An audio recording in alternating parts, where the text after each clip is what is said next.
Hi, my name is Matt, and today I'm going to show you how to convert a chest freezer to use as a cold plunge.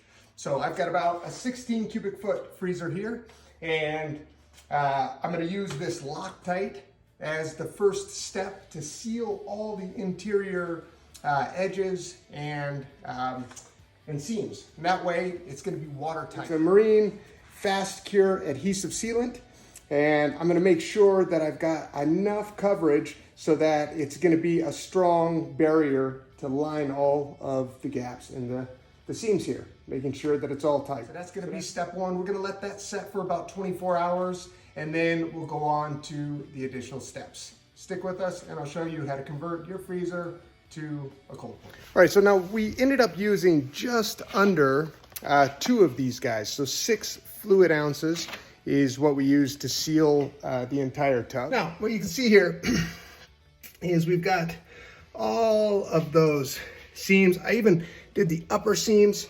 I'll just show you here. That's the top.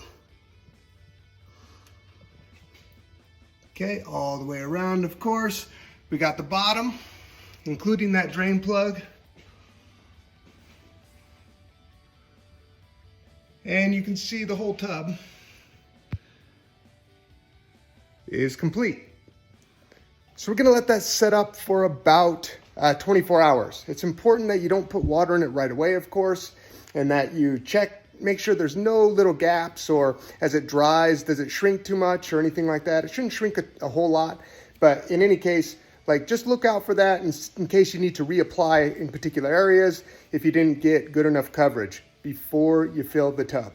All right, so with the marine caulking, we got it all on there, sealed all the seams, got the drain plug, sealed that all correctly.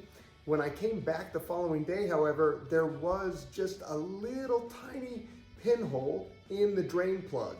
So due to probably shrinking, or maybe we just missed a little spot, or how it went on, there was a tiny little hole. I wasn't sure if it went all the way through and would actually cause a problem. But just to be on the safe side, I decided to reapply the caulking in that area and let it set for a whole nother day. So now we're a couple of days later, and we're gonna finish this project. So pretty much all that's left for me to do today is to fill up the tub. A couple of parts came in though that I wanna show you. So first off, you're gonna need a temperature regulator. So I've got just one here by Inkbird, and that's going to be make sure that we maintain the same temperature, whatever ideal temperature you're looking for.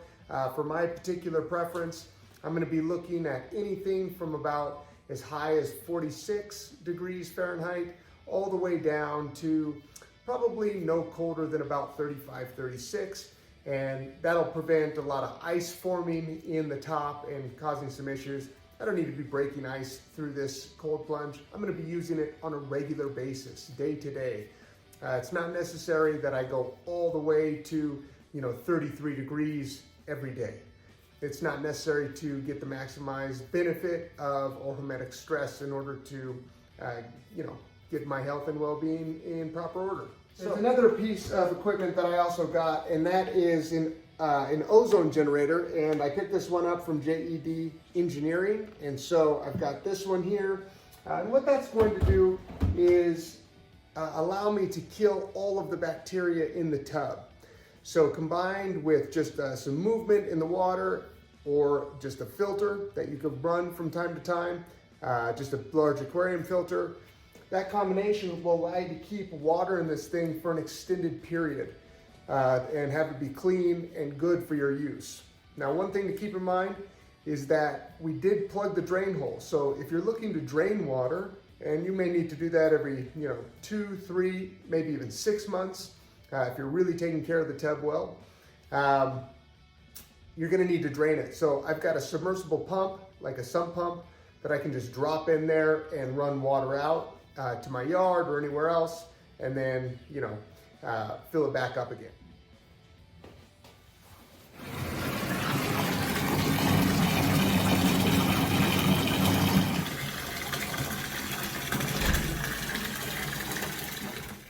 All right, so I've got the tub filled up, and you're gonna notice here that I didn't fill it all the way to the top. Of course, when we get in, that water is going to rise. And so I want to make sure that there's plenty of room for my body weight to displace the water and of course have it rise. So that's about it. We're gonna lock the freezer down, put the temperature regulator in, and let it sit overnight. We'll check it tomorrow morning and see where we're at.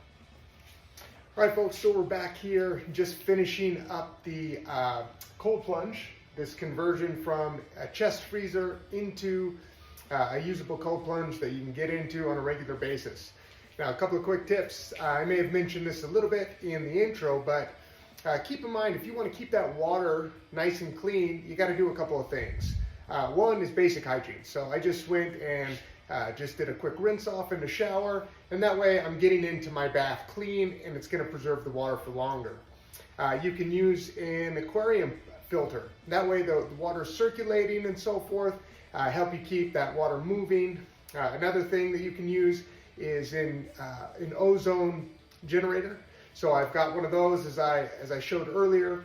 And that way I don't have to use things like bromine or chlorine, anything like that. What's nice about that is if I take care of the water, I keep my body clean when I get in, that water is going to last probably maybe as much as 6 months.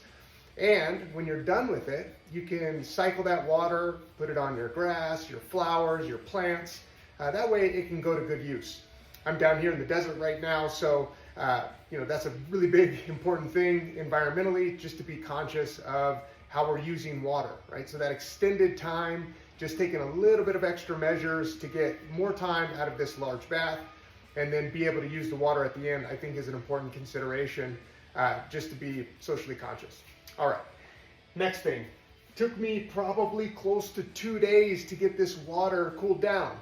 Now the time of year, it's fall here where I am, so the temperatures are cooler, and you'll notice this is inside my garage, so it's more climate controlled. Some people I know put these outside, maybe they're in the sun over an extended period, so it might take you longer to get that water cooled down. Of course, one step that you could take, if you'd like, is just to go grab some ice, dump it in there, and assist that motor for cooling down the water. Other people I know have simply just let the motor run for a week, and it just took a while to cool it down. Now, I've got the settings on my Inkbird here, my temperature controller, to fluctuate about 3 degrees plus or minus 40 degrees. So I set the baseline at 40 degrees, and if it hovers and it gets to 43 Fahrenheit, it will start to kick on the motor and cool it back down to 40. That way the motor's not continuously running, and I feel like that's a pretty good variance, right? You could control them tighter. You could do it down to 1 degree, a half degree. These things are really easy to program, so I encourage you to do whatever makes sense for your situation, whatever you prefer. So that's it. Now, just a real quick safety tip. This is just an added safety measure, and I really encourage it. Remember that a chest freezer is not necessarily designed to hold a bunch of water and act as a tub. So just as an extra safety precaution, I'm going to go ahead and unplug everything from the wall before I get in. So let's go ahead and do that now. All right. Now, no power is going to the tub at this time, right? There's nothing that's plugged in. The tub is controlled, or is plugged in rather to the temperature regulator. So there's nothing that's electric that's going in here. Now I feel like it's safe to get in and do my training. So let's go ahead and get it done.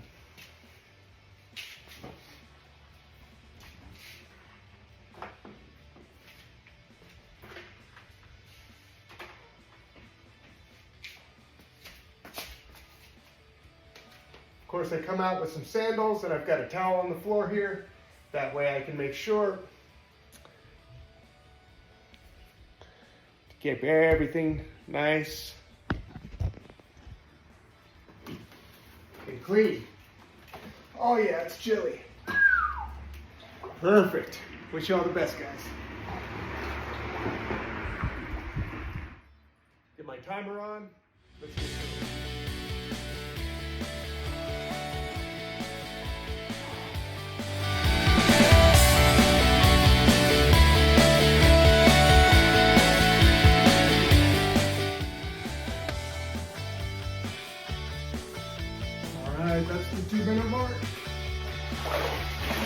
since right now I'm in maintenance mode for my freeze tool, 2 minutes is all I'm going to do in the tub. All right.